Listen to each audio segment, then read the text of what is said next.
মাননীয় সদস্য হুমাম কাদের চৌধুরী, চট্টগ্রাম ৭, আপনার সময় 6 মিনিট।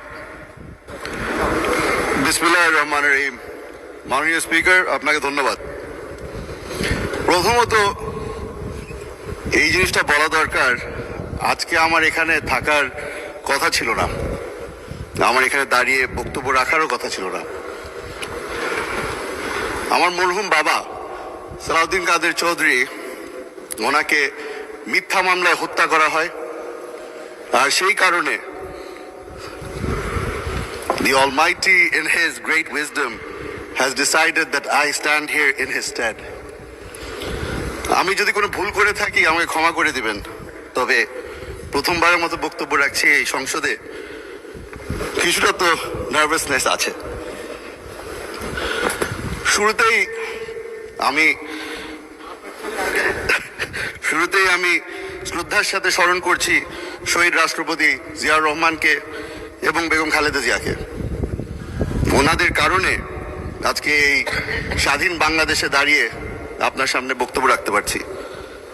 মাননীয় স্পিকার, আমি প্রথমে আপনাকে ধন্যবাদ জানাতে চাই। আপনি হয়তো ভুলে গেছেন, তবে আপনার সাথে আমার একটা বেশ পুরানো সম্পর্ক আছে। আমার বাবা যখন বাংলাদেশ জাতীয়তাবাদী দল জয়েন করে, সেই প্রস্তাব আপনি নিয়ে গিয়েছিলেন, আর তার মাধ্যমেই, যেহেতু আমার বাবা জাতীয়তাবাদী দল এবং জাতীয়তাবাদে বিশ্বাস করতেন, সেই কারণে আজকে আমি মাননীয় প্রধানমন্ত্রী তারেক রহমান সাহেবের দলে যোগ দিয়ে ওনার সংসদ সদস্য হিসেবে দাঁড়িয়েছি।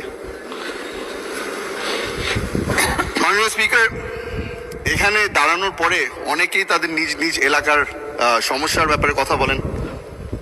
আমি আজকে সেটা থেকে একটু দূরে সরে যাচ্ছি। রাঙ্গুনিয়া চট্টগ্রাম ৭-এর জনগণ আমাকে ভোট দিয়ে এখানে পাঠিয়েছে, কারণ তারা বিশ্বাস করেছে যে আমার মধ্যে হয়তো সেই যেটার মাধ্যমে এই এলাকার সব সমস্যার সমাধান আমি খুঁজে পাব। আজকে এখানে দাঁড়িয়েছি, ধন্যবাদ জানাচ্ছি মাননীয় প্রধানমন্ত্রীকে, কারণ উনি একটা সুযোগ করে দিয়েছে আমাকে এবং আমাদের সকল সদস্যদেরকে, যেখানে বারবার করে সংসদে দাঁড়িয়ে ওনার সাথে আলাপ আলোচনা করা যাচ্ছে। ওনাকে এখানে পাচ্ছি আমরা, এবং ওনার সাথে আমাদের যেই মিনিস্টাররা ওনার সাথে কাজ করছেন তাদেরকেও আমরা প্রতিদিন পাচ্ছি। তাদের কাছে আমি অনুরোধ করব, আমার এলাকার যখন সমস্যা নিয়ে আপনাদের কাছে আসি, সহজ সাহায্য করবেন। 17 বছর ধরে কোনো ধরনের উন্নয়ন হয়নি রাঙ্গুনিয়ায়। আজকে আপনাদের কাছে হাত পেতে ছোট ভাই হিসাবে এসেছি, আশা করি আপনারা সকলেই সাহায্য করবেন। মাননীয় স্পিকার, বর্তমানে আমরা একটা জিনিস নোটিস করছি, সেটা হচ্ছে এই সংসদের মধ্যে একটা ট্রাস্টের ল্যাকিং চলে এসেছে। আমরা বারবার করে বলেছি, আমার প্রধানমন্ত্রী বারবার করে বলেছে, জুলাই সনদের মধ্যে যা যা লেখা আছে অক্ষরে অক্ষরে সেটা বাস্তবায়ন করব আমরা। তবে আমার বিরোধী দলের বন্ধুরা যেটা বিশ্বাস করতে রাজি না। হয়তো এত বছর নির্যাতিত হওয়ার কারণে তারা এখন আর কাউকে বিশ্বাস করে না।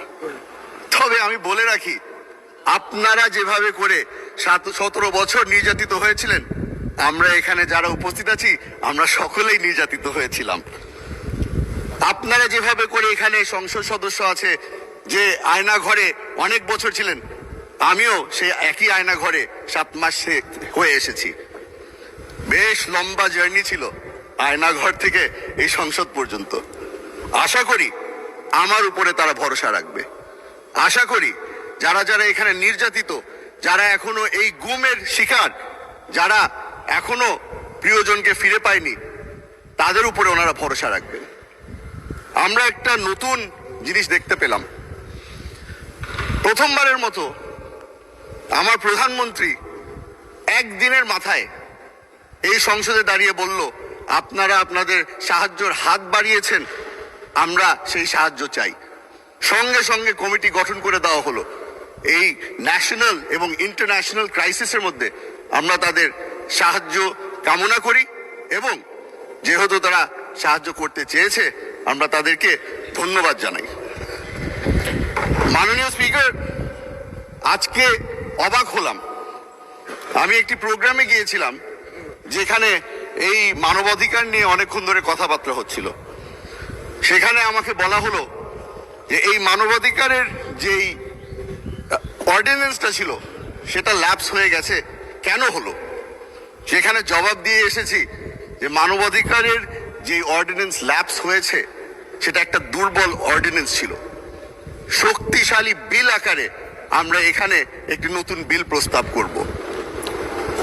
আশা করি তারা ভরসা রাখবে যে যেই ব্যক্তি 7 মাস টর্চার হয়েছে সেই ব্যক্তি তাদেরকে মিথ্যা কথা বলছে না, অসৎ কথা বলছে না।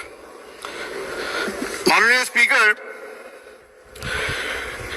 আমরা গত 2 মাস ধরে চেষ্টা করেছি এই সংসদে দাঁড়িয়ে তাদের যেই ভরসা আছে সেটা যেন আমাদের পক্ষে নিয়ে আসতে পারি।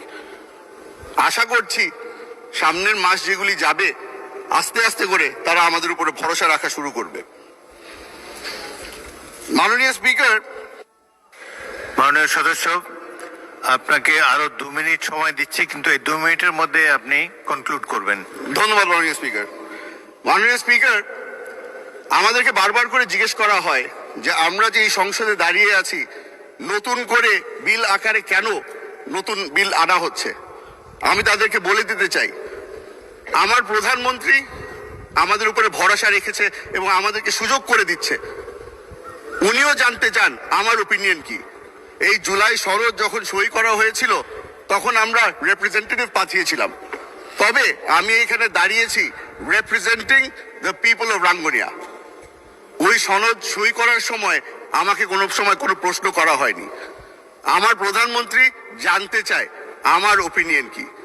এখানে আমরা যেই ধরনেরই আইন পাশ করি না কেন উনি চাচ্ছেন যে আমরা যেন সব ধরনের আলাপ আলোচনার মাধ্যমে একটা কনসেনসাসে আসি এবং আইন পাশ করি। আশা করি এই জিনিসটার উপরেও আমার ভাইরা, আমার বন্ধুরা আমাদের উপরে ভরসা রাখবে। মাননীয় স্পিকার, আপনাকে ধন্যবাদ জানাচ্ছি, আবারও আপনাকে ধন্যবাদ জানাচ্ছি। এই সুযোগ করে দিয়েছেন। অনেকদিন ধরে এখানে বক্তৃতা দেই না বলে আমার এলাকার মানুষরা মনে করেছিল আমার মাইকটা হয়তো নষ্ট। আজকে আমি প্রমাণ করতে পারলাম যে আমার মাইক ঠিক আছে এবং আমার স্পিকার আমাকে সুযোগ করেছে। ধন্যবাদ মাননীয় স্পিকার। আপনার পিতা সালাউদ্দিন কাদের চৌধুরী একজন বিশিষ্ট পার্লামেন্টারিয়ান ছিলেন। আমরা আশা করছি সুনামের দিক থেকে আপনি তাকেও অতিক্রম করে যাবেন এক সময়। ধন্যবাদ।